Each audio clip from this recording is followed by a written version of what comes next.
Hello everyone, कैसे हैं आप सभी। आई होप कि सभी अच्छे होंगे। आज की इस वीडियो में हम कक्षा 6 की SCERT की किताब हमारा इतिहास और नागरिक शास्त्र का पाठ 8 पढ़ेंगे। तो पाठ 8 है मौर्योत्तर काल में भारत की स्थिति व विदेशियों से संपर्क। तो आइए शुरू करते हैं। आपका ये पाठ है मौर्योत्तर काल में भारत की स्थिति व विदेशियों से संपर्क। मौर्योत्तर इट मीन्स जब मौर्य साम्राज्य था, मौर्यों का काल था, उसके समय उस काल के बाद जो काल है उसे मौर्योत्तर काल कहा जाता है। तो उस समय भारत की क्या स्थिति थी और उस समय में भारत का विदेशियों के साथ कैसा संपर्क था। हम अपने परिचितों और रिश्तेदारों आदि के घर पर जाते हैं। प्राय हम इनसे रहन सहन, तौर तरीके, भोजन आदि संबंधी अच्छी बातें सीख लेते हैं। इट मीन्स उन्हें देखकर हम इन आदतों को सीखते हैं। इसी प्रकार जब एक देश से दूसरे देश को जाने वाले लोग भी एक दूसरे से बहुत कुछ सीख लेते हैं। भारत में भी जब विदेशी लोग आए, यानी कि दूसरे देश के लोग आए और यहाँ पर उन्होंने जब शासन किया, तब उनसे हमने और उन्होंने हमसे बहुत सी बातें सीखी। मौर्यों के बाद लगभग 200 ईस्वी पूर्व से जो काल आरंभ होता है, उसमें अधिकतर छोटे छोटे राज्य हुए। पूर्वी भारत, मध्य भारत और दक्षिण भारत में मौर्यों के स्थान पर कई स्थानीय ब्राह्मण शासक सत्ता में आ गए, जैसे कि शुंग वंश, कण्व और सातवाहन। इनमें जो सातवाहन वंश था, आंध्र यानी कि सबसे अधिक प्रसिद्ध हुए। तो अब हम सबसे पहले जानेंगे शुंग वंश के बारे में। मौर्य साम्राज्य के पतन के बाद इसके मध्य भाग की सत्ता शुंग वंश के हाथों में आ गई। शुंग उज्जैन प्रदेश के निवासी थे। कहाँ के? उज्जैन प्रदेश के निवासी थे। इनके पूर्वज मौर्यों की सेवा में थे। इट मीन्स जिनका शासन अब हुआ था, उनके जो पूर्वज थे वो मौर्यों की सेवा करते थे। इस वंश का संस्थापक था पुष्यमित्र शुंग, जो अंतिम मौर्य सम्राट वृहद्रथ का सेनापति था। नेक्स्ट वंश हुआ कण्व वंश। अंतिम शुंग शासक देवभूति की हत्या उसके सचिव वसुदेव ने की तथा 75 ईसा पूर्व में कण्व वंश की नींव रखी। किसने रखी? वसुदेव ने, यानी कि सचिव वसुदेव ने। इसमें केवल 4 ही शासक हुए। कौन कौन से? वसुदेव, जिसने इस वंश की स्थापना की। सेकंड भूमिमित्र, नारायण व सुशर्मन। अंतिम शासक सुशर्मन की हत्या 30 ईसा पूर्व में सिमुक द्वारा कर दी गई। किसके द्वारा? सिमुक ने शासन सुशर्मन को मार दिया। नेक्स्ट वंश हुआ सातवाहन वंश। उसका काल है लगभग 30 ईस्वी पूर्व से 203 ईस्वी तक। इस वंश का संस्थापक सिमुक था, यानी कि सातवाहन वंश की स्थापना की किसने? सिमुक ने। उसके उत्तराधिकारियों ने अपने पराक्रम से एक विशाल राज्य की स्थापना की। इसके शासकों ने अभिलेखों व सिक्कों में अपने नाम के साथ अपनी माता का नाम भी अंकित करवाया। यानी कि उस समय पर जो सिक्के बने उसमें इन शासकों ने अपने नाम के साथ अपनी माँ का नाम भी लिखवाया। इस वंश के शासक वैदिक धर्म के अनुयायी थे। इट मीन्स वे वैदिक धर्म को अपनाते थे। इन्होंने सभी धर्मों के प्रति समान दृष्टिकोण अपनाया। बौद्ध भिक्षुओं को भी भूमि तथा ग्राम दान में दिए गए। इसी समय पत्थर की ठोस चट्टानों को काटकर चैत्यों और विहारों का निर्माण हुआ। तो आप देख सकते हैं, यह है कार्ले चैत्य का भीतरी दृश्य कि वह भीतर से कैसे दिखाई देता है। इनमें कार्ले का चैत्य मंडप प्रसिद्ध है। चैत्य बौद्ध धर्म के प्रार्थना स्थल होते थे। इट मीन्स बौद्ध धर्म के लोग जो चैत्य स्थल थे उनमें प्रार्थना करते थे। अब हम जानेंगे पश्चिमोत्तर भारत के बारे में। पश्चिमोत्तर भारत में भी मौर्यों के स्थान पर मध्य एशिया और चीन से आए कई विदेशी राजवंशों ने अपना शासन जमाया, जैसे कि हिंद, यूनानी, शक, पहलव और कुषाण। तो सबसे अधिक जो विख्यात हुए वो थे हिंद यूनानी शासक मिनांडर हुआ।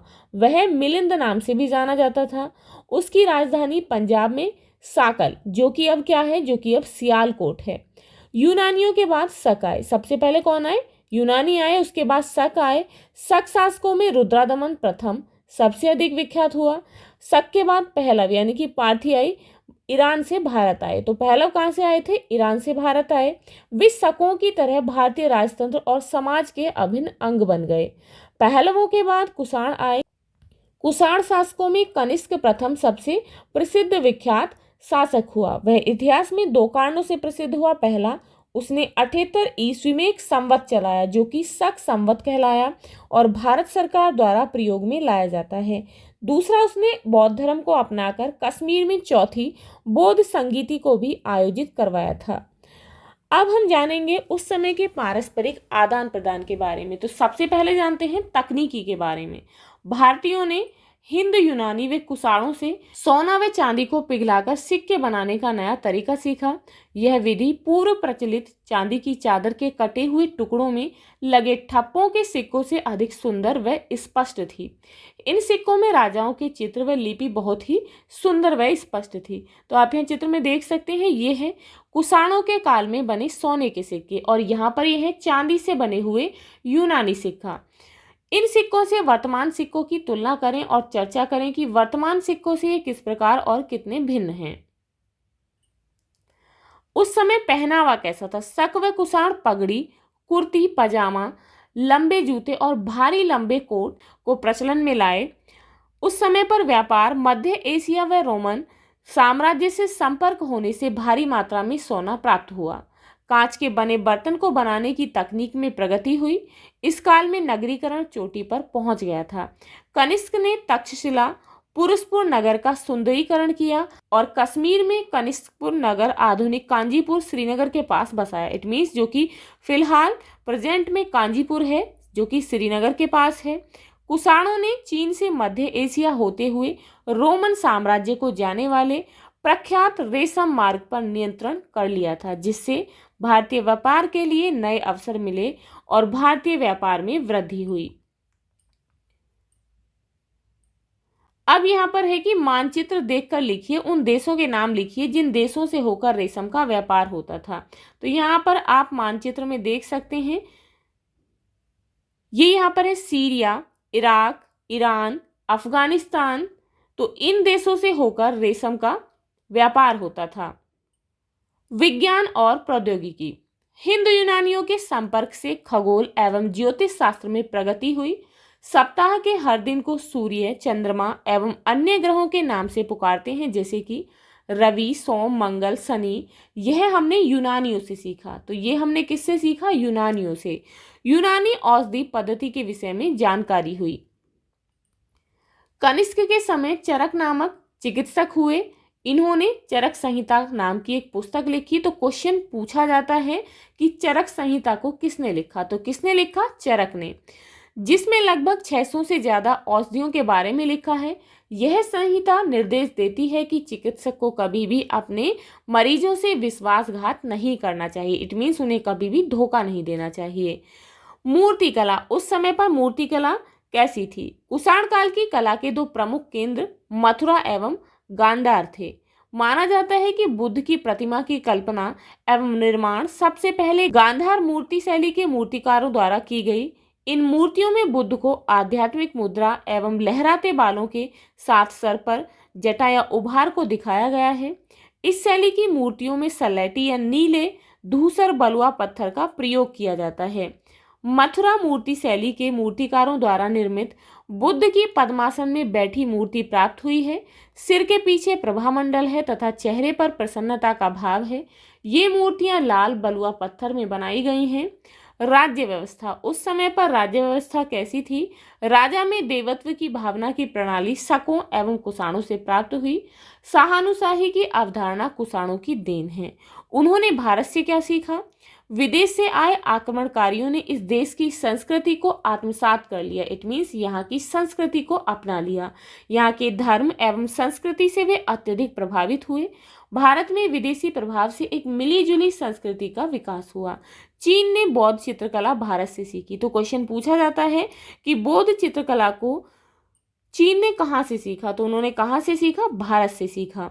भारतीय संस्कृति में अन्य देशों की संस्कृतियों को मिला लेने की अपूर्व क्षमता रही है। यही कारण है कि विदेशी आक्रमणकारी भी भारतीय समाज के अभिन्न अंग बन गए। भारतीय संस्कृति में सहिष्णुता, सामाजिक मेलजोल, लचीलापन, उदारवादिता व वसुधैव कुटुंबकम, इट मीन्स पृथ्वी के सभी निवासी एक ही परिवार के सदस्य हैं, इसको ही आदर्श माना गया है। इस कारण यह संस्कृति आज भी विद्यमान है, जबकि अन्य समकालीन प्राचीन सभ्यताएं जैसे कि मेसोपोटामिया, मिस्र, यूनान एवं रोम विलुप्त हो चुके हैं और उनके भौतिक अवशेष ही बचे हैं। सबसे पहले भारत में सोने का सिक्का कुषाण शासक बिम्बकैडफिसस ने जारी किया। किसने किया? बिम्बकैडफिसस ने। कुषाण शासकों ने भारत में सबसे अधिक शुद्ध सोने के सिक्के चलाए। इसी समय बौद्ध धर्म दो संप्रदायों में बढ़ गया, हीनयान और महायान। कनिष्क महायान का संरक्षक था। तो ये था आपका चैप्टर। आपने इसे अच्छे से पढ़ा होगा, तो आप इसे एक बार फिर से अच्छे से समझेंगे, पढ़ेंगे। मिलते हैं नेक्स्ट वीडियो में नेक्स्ट चैप्टर के साथ। If you like this video, please like and share, and if you are new on this channel, please subscribe the channel. Thank you.